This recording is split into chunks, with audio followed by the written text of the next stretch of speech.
rive droite de la Seine se trouvent quelques-uns des bâtiments emblématiques de la capitale, dont la Grande Dame de Fer qui attire chaque année quelques 7 millions de visiteurs.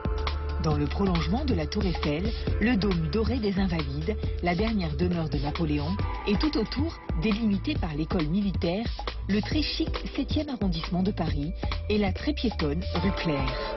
Alors que la plupart des palaces se trouvent rive gauche, c'est dans un bâtiment des années 30, occupé auparavant par France Télécom, que le designer Jean-Philippe Nuel a pu exprimer son talent pour faire naître le 5 Caudé. Alors ici, on est dans le lobby de l'hôtel Caudé. Souvent, on fait des grands lobbies qui sont très ouverts sur l'hôtel. Ici, le lobby, c'est presque comme une espèce de living. On arrive dans un lieu où on n'est pas sûr que ce soit un lobby d'hôtel. Et ça fait partie du positionnement même de l'hôtel, c'est-à-dire de casser un peu les codes hôteliers et d'avoir l'impression d'arriver un peu chez soi. C'est un chez soi qui est très artistique parce que le lieu, comme c'est un lieu industriel, il s'apparente aujourd'hui, c'est un chez-soi qui ressemble plus à un loft ou à des appartements de collectionneurs. Et donc ça, c'était aussi un fil rouge du projet. Donc par exemple, là, les desks, ils sont comme des blocs de marbre, comme si un sculpteur avait laissé des blocs de marbre ici en attente d'être travaillés. On a recherché une atmosphère assez douce. Comme on aménagerait son propre appartement, on collectionne, on a ses livres, on a ses propres objets.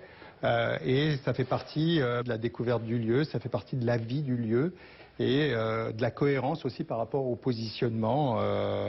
Là, il y a des bougeoirs, demain on pourra avoir des bougies qui reviendraient, les enlever, les remettre. Enfin, c'est un lieu vivant, c'est un lieu qui n'est pas figé. C'est ce même positionnement, cette même sensation de ressenti qu'on essaye de trouver dans cet hôtel.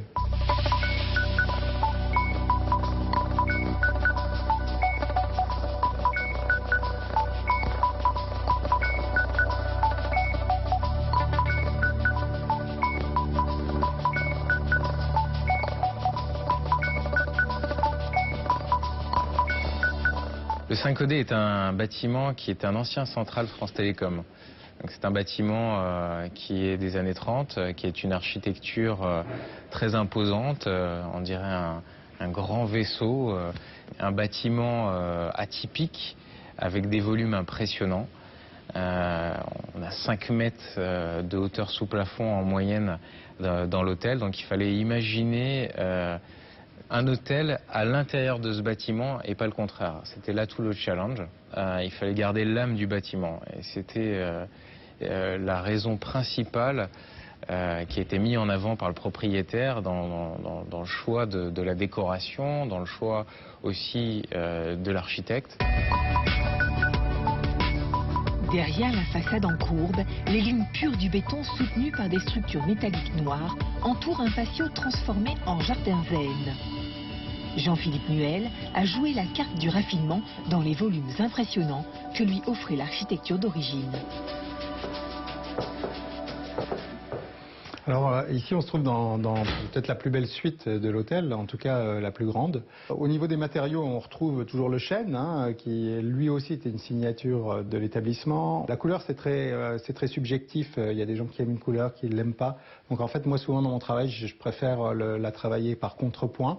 Par contre ici on retrouve aussi le noir, le blanc, qui sont en fait les bases du code luxe international finalement et intemporel.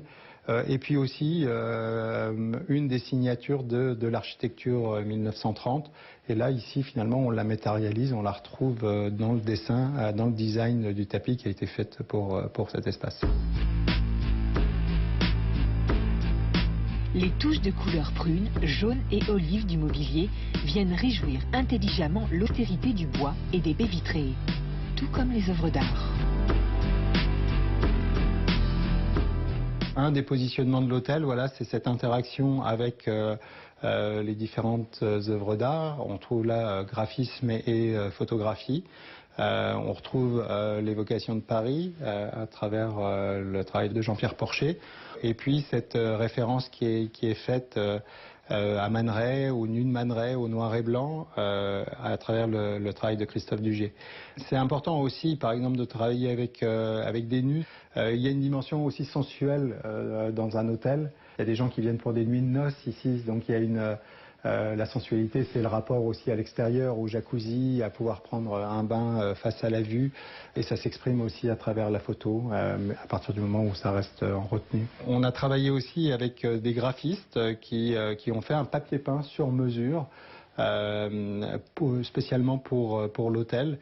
Et là, on est complètement abstrait, on n'est pas dans le figuratif, mais pour moi, ce qui était important, c'était de créer une vibration.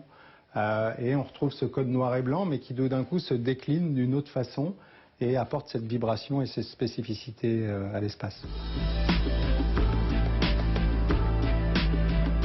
L'épure et le raffinement se prolongent jusque dans la salle de bain, selon la même logique.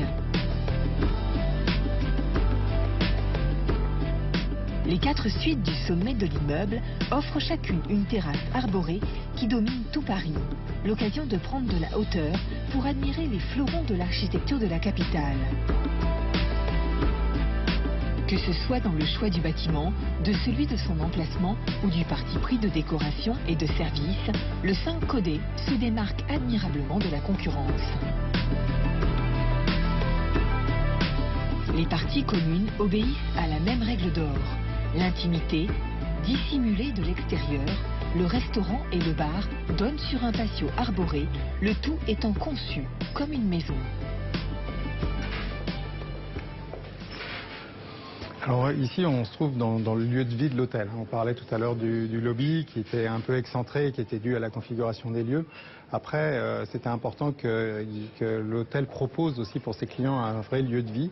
C'est pour ça qu'il est un peu polyforme. C'est à la fois pour utiliser pour le petit déjeuner, c'est à la fois le bar, c'est à la fois le salon.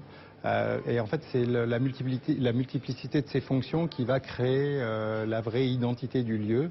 Il y a cette dimension artistique qu'on retrouve qui prend plusieurs supports. Alors, un des supports, c'est d'avoir travaillé sur le plafond. Effectivement, on a travaillé avec un photographe qui s'appelle Gilles Triard, qui a fait ces photos.